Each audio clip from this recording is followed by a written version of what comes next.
We know that there's estrogen receptors throughout the whole body. And so when we don't have the estrogen anymore, it's going to affect all aspects of our life. And so, absolutely, to your point of women going on estrogen and hormones, and does that change their life? It absolutely does.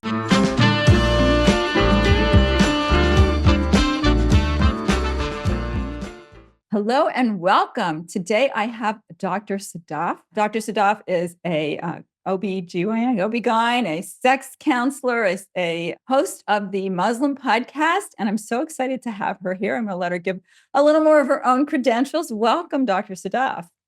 Hi, thank you so much for having me on, Karen. So, my name is Sadaf Lodhi. I'm a board certified OB-GYN. I've been a gynecologist now outside of training for over 20 years.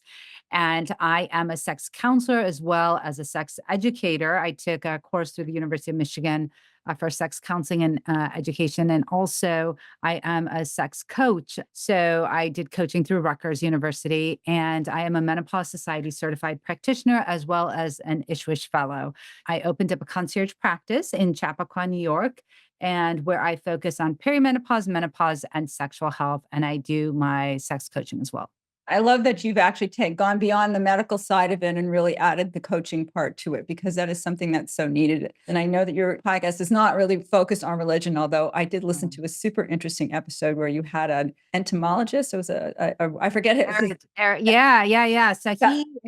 he's great. I love him. His name is Habib Akande. And he is an author, and he wrote, and actually he's the first person that I was like, what? He wrote a book on, it was called Islam and Erotology. And, if you're thinking about putting the word Muslim and sex together, I was like, putting Islam and erotology, like, what is that? you know? Yeah. I mean, he's a great author. He basically talks about how, before Muslims were colonized, they had a very strong like culture, and sex was part of it. And not meaning like Islam is a very sex positive culture. It's a very sex positive religion. And we, as Muslims, and really a lot, I would say the majority of Muslims probably don't even know that Islam is very sex positive, Oh, and it's interesting. because we don't know about our own history and culture and things like that. And I didn't know that until I started to do my own research, do my own reading and things like that. And that's when I learned. And there's actually women in Islam actually have women have sexual rights in Islam, and that you can actually divorce your husband if you are not sexually satisfied in Islam. Well, in Islam, everything is focused on heterosexuality. And so a woman is, like I said, she's allowed to divorce her husband if she's not sexually satisfied, but also he has an obligation to fulfill her sexual rights, meaning like not only does she have to be sexually satisfied, but also there's like, she should not go more than 4 months without sexual intercourse. Like that's actually a big problem in a marriage, that if she goes longer than 4 months, then she can potentially ask for divorce as well. And it was really mind opening for me to know that, how sex positive Islam is. And back in our traditions, we discussed sexuality, women would discuss sexuality within, amongst other women. And it was not thought of as taboo or shameful or wrong or dirty. And it was, thought of as education and learning. And so it wasn't until, Muslims were colonized that we then started to take on those thoughts about everything being wrong, shameful, and dirty. And especially Southeast Asians, we were colonized by the British for a very long time. We took a lot of their puritanical culture that they had and kind of embodied that, I think. And so then we changed our narrative. And so then you really have to go back and take a look at the history to see how sex positive Islam is. I think in general, the world was more sex positive. I mean, the Greeks were doing it every which way and nobody was really thinking about it, right? Weren't there like these wild orgies? And that's really interesting. I'm Jewish, but I wasn't brought up religiously, so I don't even know what the Jewish position is. I know that sex is sacred. On Friday evening, you're supposed to be having sex with your husband. Other than that, I'm not familiar. But what I find super fascinating is that we would think of, because of course, as white Americans, we look at a Muslim and we see them all covered up as if women are not important and not to be seen. And yet here you are telling me that in fact, sex is really important. It's like a disconnect. Yeah, yeah, absolutely. It is. It's absolutely very, very important. In fact, there's a tradition of the Prophet, peace be upon him, that says that marriage, because we are, so as Muslims, if you are practicing Muslims and a Muslim, and of course, Muslims are not a monolith, right? So we know that not everybody's the same. People practice differently. Some people don't practice at all. But I'm just talking about those that are observant. Those Muslims, sex is really supposed to be within marriage. And so, and marriage is considered half of your faith. And we know that if, you're having sex in marriage, and if marriage is half your faith, then, it's pretty important part of a marriage. And it's important for both partners to be sexually satisfied, and to have open communication between the two partners. So, really, really important. And I think that, being a Muslim, I think is actually empowering, because that if you are observant Muslim, if you're somebody that practices, to know that your religion is really giving you permission to be sex positive, because the religion itself is so sex positive, is really empowering, I think. That's great. And so how does that inform when you work with clients on a coaching basis? Are your first of all, your clients predominantly Muslim, and what you're talking about in terms of bringing, keeping the relationship sexually enjoyable, that spans religion. It doesn't really matter, but I'm just Yeah. curious if that informs Yeah. a little differently. Yeah. So, no, I don't bring religion at all into my coaching or my medical profession, unless somebody specifically asks for it. Like, I do have patients come to me that are Muslim, that are seeking a Muslim provider, or I have somebody that wants coaching and they are Muslim and they were looking for a Muslim coach. But outside of that, I don't really bring religion into it, because for a lot of people, it's really not pertinent. I mean, I think that, really a lot of times people are seeking help because they find that they're having some type of dysfunction that requires a little bit of coaching. So I'll give you an example. Let's say I've had actually a few patients come to me, for clients rather, that want coaching, for sex coaching.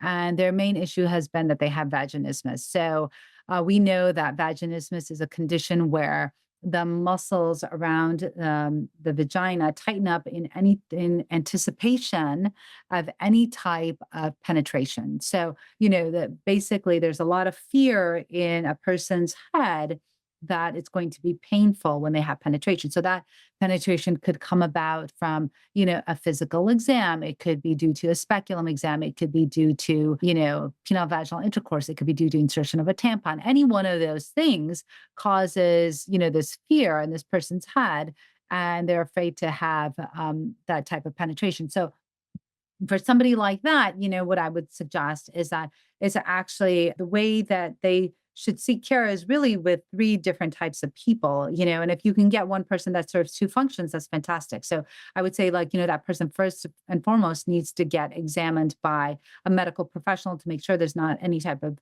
infections or any type of anatomical abnormality causing pain upon insertion that they've been dealing with. Maybe it's an imperforate hymen, and maybe there's something going on that has been causing them pain that was never diagnosed. And so now they have this, that, any type of penetration will cause that pain, right? So that definitely you should have an exam. The second person that you should see is a sex therapist or a sex coach, because they're going to be able to help with the thoughts and the ideas and the emotions surrounding penetration. So that would be the second person. And the third person, of course, would be a pelvic floor therapist that would be able to help that individual with, whether it's dilators, whether it's, how to relax those muscles, whether it's breathing, any one of those things that would be helpful to that individual. So, and, sometimes those patients, those muscles are so tight that, they need some medication. Maybe they need some Botox. Maybe they need medication that is, causes those muscles to relax. Any one of those things to help a patient out that is suffering from vaginismus. And, vaginismus can result in unconsummated marriages for so long. And it causes a lot of problems in relationships. And so that's why for somebody that is suffering from vaginismus, I think coaching is fantastic, because it really helps to examine their thoughts. We use cognitive behavioral therapy, just to kind of look at those thoughts and see how those thoughts are serving and whether or not we can change those thoughts. Because, I truly believe that, Everything starts with a thought, and then those thoughts lead to feelings, and then those feelings lead to actions. So if we can go from where it starts, which is the thought, and try to change that thought, then you Right. can change that feeling, and then you can change that action that happens. That's so interesting because it's so true. Everybody wants a quick fix. It hurts. Can you fix me? And the truth of the matter is that it's never that simple, right? If you have a cut, I can put a band-aid on it and it'll go away. But this is something, and it really does affect the relationship. It's not just the one person. Do you see pain with sex accelerate or happen more often as women age in terms of going through perimenopause and menopause? Yeah, absolutely. Absolutely. 100%. And what happens is that, so there's something called the genitourinary syndrome of menopause. And what happens is that as women age, our estrogen goes down and basically goes down to zero. And so when that happens, it affects the tissues in the vulva and in the vagina. And so where that tissue may have been thick and plump, now it decreases in basically like those the cells, right? They shrink. And what happens is that you have decreased blood flow to the vulvar region. You have a decreased lubrication. You can start to have overactive bladder. You can start to get recurrent UTIs. And of course, you can have pain with sex. And so, to make sure that that doesn't happen, we, advise that women use vaginal estrogen. And that vaginal estrogen is going to recruit all those blood vessels in the pelvis, in that vulvar region. And when you increase that blood flow, you're going to have increased lubrication. That tissue is going to plump up again. And, something that happens in menopause is that the labia minora start to shrink.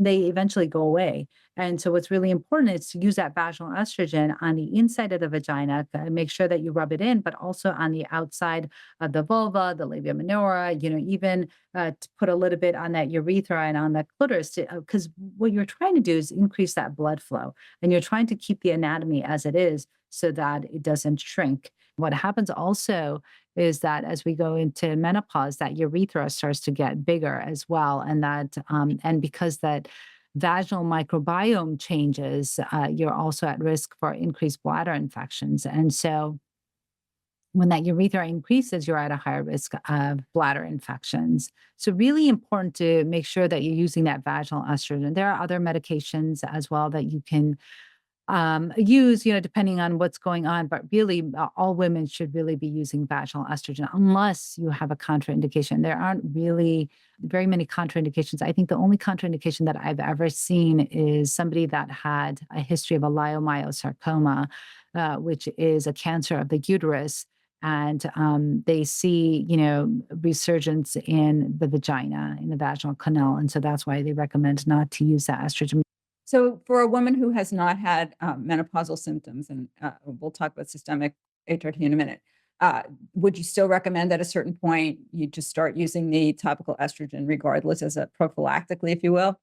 Yeah, so I would say like probably even in perimenopause, right? Like even when you're estrogen, you don't have to wait till you're in menopause to use it. You don't have to wait till you're completely estrogen, just that you've lost all your estrogen, you depleted. You don't have to wait until then. You can go ahead and start using it. I mean, honestly, when you start to feel the vaginal dryness, when you start to feel pain with intercourse, when you start to feel decreased lubrication, it's probably fine to just go ahead. And I would recommend that you go ahead and start using it, especially when you're in perimenopause. Thanks for listening to part one of my interview with Dr. Lodhi. Part two will be coming out on video in a couple of days. In part two, we address more about perimenopause, hormone therapy, and what you can do to feel better and truly understand what hormone therapy is. If you'd like to listen to the full episode today, it is available in audio form wherever you listen to your favorite podcasts.